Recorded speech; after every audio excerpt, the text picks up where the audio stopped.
Hey guys, thanks for tuning in to another video on ForgottenWeapons.com. I'm Ian McCollum, and today we return to the glorious, if somewhat hapless, nation of Elbonia. And today we are taking a look at an Elbonian Royal Air Service sniper rifle. And what's fascinating about this is actually one of those instances where the Elbonians tried to do the right thing by copying someone who was in a good position to know what was a good thing, but they made a critical error, that being they copied the French. And as we know, the French copy no one and nobody copies the French. Well, the Elbonians tried. So, what we have here fundamentally is a MAS 49/56. This was the standard French combat infantry rifle until the adoption of the FAMAS in the 1970s. It was mechanically an excellent rifle. It is a true direct gas impingement rifle, which is actually a pretty rare thing. It doesn't have the gas piston built into the bolt assembly like the AR system does. It really is just a gas tube that blows gas into a blind hole in the bolt carrier that throws the bolt carrier backwards. Now, when the French adopted the FAMAS, they started rebuilding and putting into storage all of their 49/56 rifles, and over the next couple of decades, the vast majority of them would be sold as surplus, and a great number of them came into the United States. And this is key to what the Elbonians were able to do, because they were able to pick up surplus MAS 49/56s, but then also tap into the United States secondary accessory market to kit them out. In theory, better than the French had done. So see, here's where this gets really interesting. The French in the 1990s actually experimented with doing something very similar to this. The French Air Force specifically, took the MAS 49/56, the Modifié Saint-Étienne version that has a pistol grip to it instead of the traditional straight stock. And the French actually adapted this as an Air Force sniper rifle. You'll see these occasionally referenced as the SA-TE, Semi-Automatique de Tir d'Élite, elite sniper, elite shooter, sniper, semi-automatic sniper, or as the 49/56 MSB. This is Modifié Saint-Étienne, modified at Saint-Étienne as a marksman's rifle. Those were Modifié Saint-Brieuc. Saint-Brieuc, it's French pronunciation, it's tricky. At any rate, they were actually experimented with as an Air Force sniper rifle, and that's what the Elbonians were copying. So the idea is, if you have something like at the time it wouldn't have been autonomous, but a remote-controlled aerial craft, essentially the 1990s version of a drone, and it's flying over your capital city, how do you get rid of it? How do you shoot it down? Because you don't really want to start sending up flak, because that's all going to come down in the middle of your city, and that's fine if you're getting bombed, but it's harder to justify in current day. You can't, these kinds of things are too difficult to launch missiles at, or they were in the 1990s. You don't want to have a fighter go strafe the thing. So what the French came up with, which the Elbonians actually copied, was the idea of sending up something like a helicopter, or in the case of the Elbonian Royal Air Service, they have always been big fans of lighter-than aircraft. So for them, it would have been a blimp or dirigible type of craft. But you send up an aircraft with a sniper who can shoot down something like a drone that's moving slowly. The time, again, remember, these are 1990s drones, not 2024 war in Ukraine drones. Big difference in technology there. But you could shoot that down with a precision 30 caliber rifle bullet that will pose minimal risk to the city below. So that was the concept. Now, where did this come from? Well, like I said, the Elbonians got surplus 49/56 rifles, and then they went to a guy named Richard McCann of McCann Industries in the US, who was a sort of one of those mid-level gunsmiths who had established an internet presence making accessories and modifications and cool developments. He wasn't just a one-off in a shop doing the occasional custom rifle. He actually had standardized products, but not so much so that he was a standalone major company. He didn't have a production line, he just made stuff on his own. He is perhaps best known for the .458 Winchester Magnum calibered M1 Garands that he made. Well, he also made a number of aftermarket components for the 49/56, because when those came into the United States, they were cheap, they were easily accessible. This is early 2000s, late 1990s. We're talking about like when he was manufacturing these custom parts, a 4956 in the US would cost something like $160. And what he, aside from some things like titanium firing pins, which are a nice upgrade to a 4956 if you're going to shoot soft primered commercial ammo in it, he also had this idea to rebuild a 4956 into sort of a pseudo AR-10.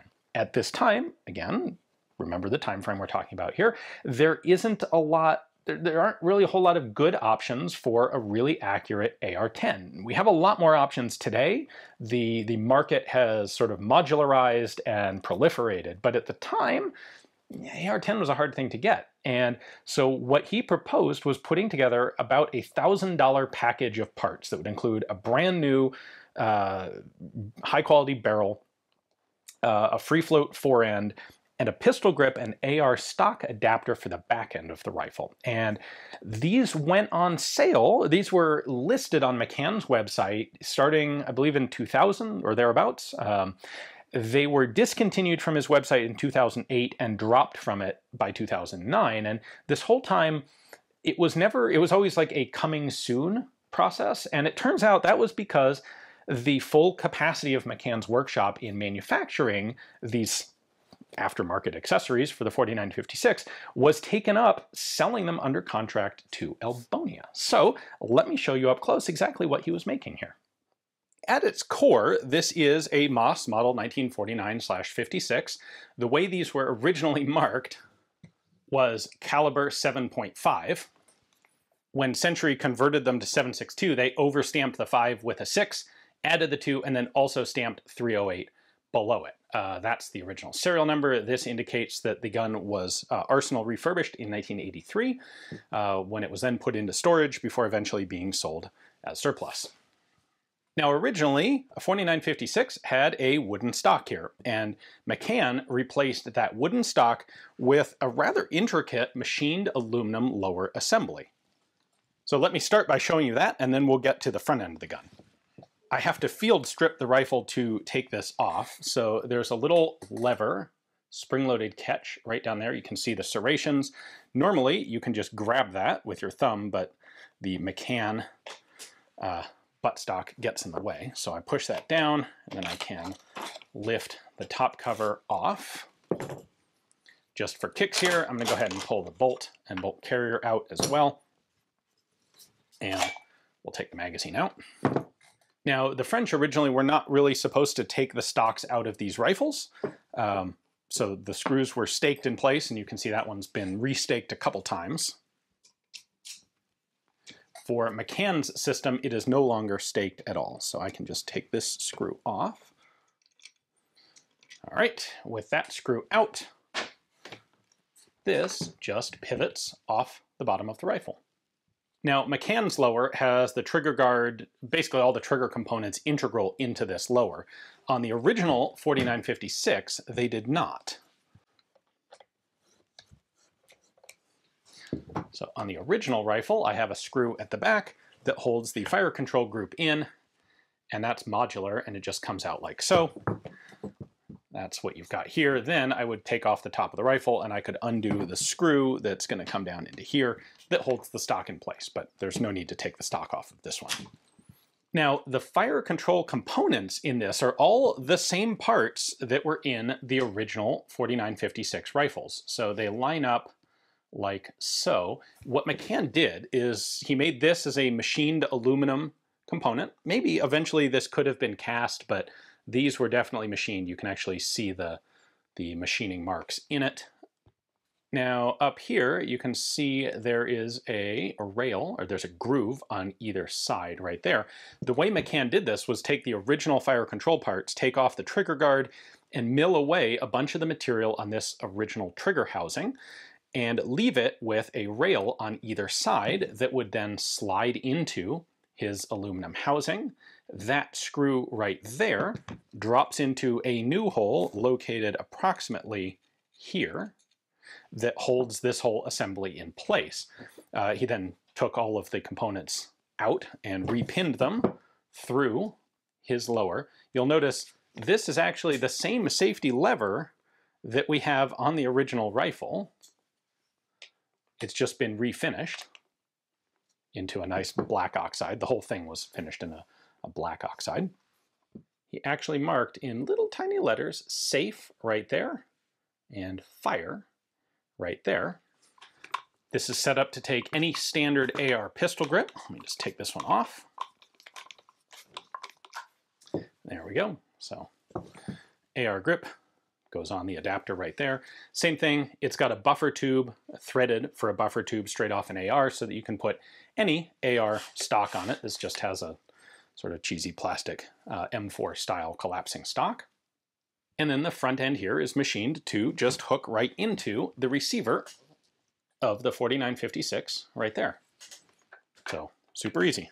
That hooks in, locks up like that, and then you put your screw in. Now, originally, the 4956 had a scope mount rail on it. This is integral to every single gun, and it would mount a French style of side mount scope, like that one. You can still use this, but you have to put the scope on and then put on the lower assembly, because once this is in place, this actually blocks the ability to slide a scope on. It sticks up too high. So you can do that, or McCann also actually made a Picatinny rail scope mount adapter here. It was just a piece that sat on the side, hooked up over the top of the dust cover assembly, and gave you a piece of Picatinny rail to mount a scope on. So this would have been intended to use McCann's own scope mount rail, which would work fine with this lower. Next up, he talked about changing the barrels. Now, this particular example, the only McCann part is that rear component, plus the whole gun being refinished. As he advertised it on his website, he would replace this with a match grade 7.62 NATO barrel. This one still has the original French barrel. You can see it's still got the grenade launcher rings on it there, the original French muzzle device. And he took off all of the grenade launching assembly. So on the original rifle, you have this grenade launching ring, you've got the sight here, you've got the gas cutoff right there.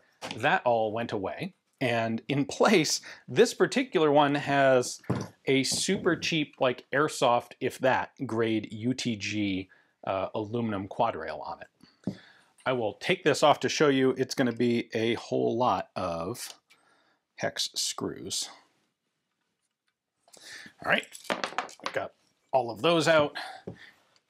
What's actually holding this whole assembly on, though, is this front piece of rail here. All right, so when I loosen that to come forward, we then have a triangular handguard end cap that kind of doesn't fit at all. And then I can slide the top and bottom rail sections off. These just go together and clamp down through these 6 different screw holes in there.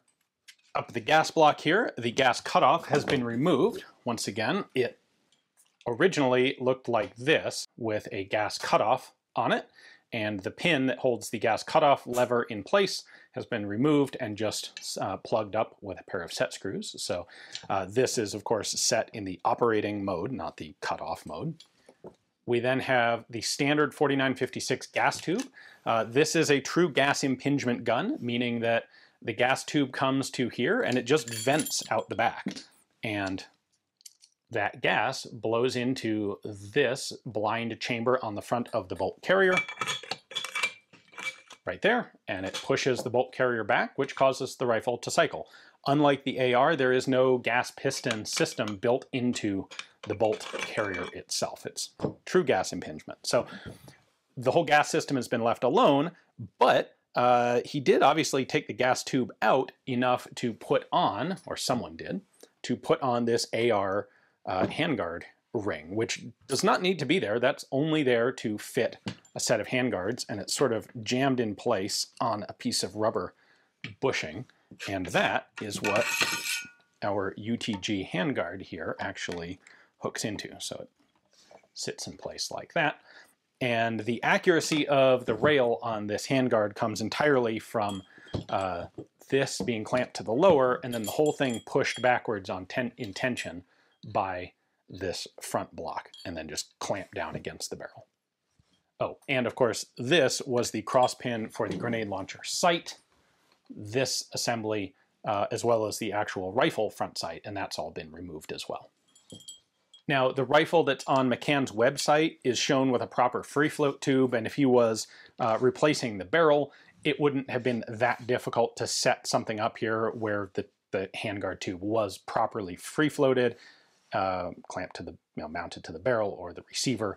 I get the impression this one's sort of the quick and dirty version of make it look like an AR front end without doing a lot of the work. It still has the original barrel. So whether it's with things like their hydrogen-filled blimps for stealthy reconnaissance or their focus on multi-machine gun turrets as fighter interceptor armament, the Elbonians have always been really just cursed with making arms procurement decisions that sound good at a basic level, but have really serious flaws. And I suspect this is going to be the same.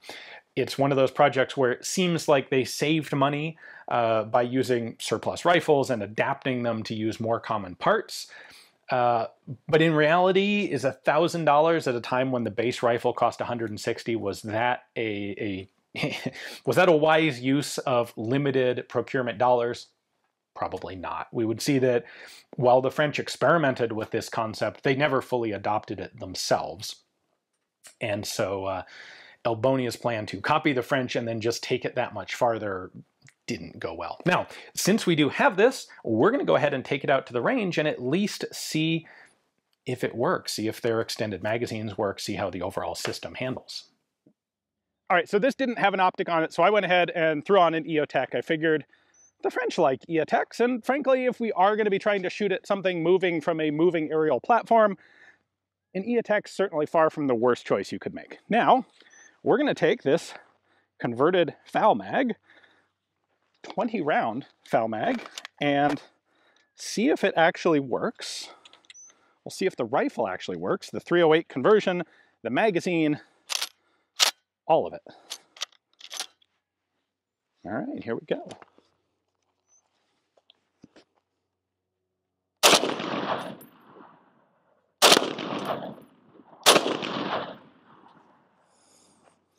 All right, not bad, 3 rounds. And we have a feedway mouth. There we go. So the magazine has some play back and forth like this. And pushing it forward was enough to get that round to feed. All right, that is a whole different sort of issue, because that is an empty case that decided not to eject. So this one, that's the same issue there of the magazine being, if I push the mag forward, well, maybe.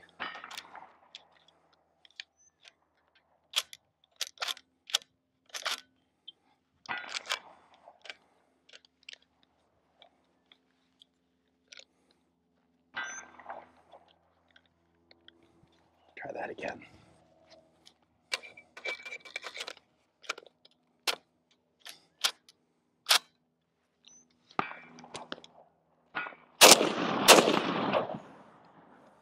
All right, we have another failure to eject. I think we're starting to see here some of the endemic issues that we saw with Century's 7.62 NATO conversions of the 4956. Sorry, Elbonia, but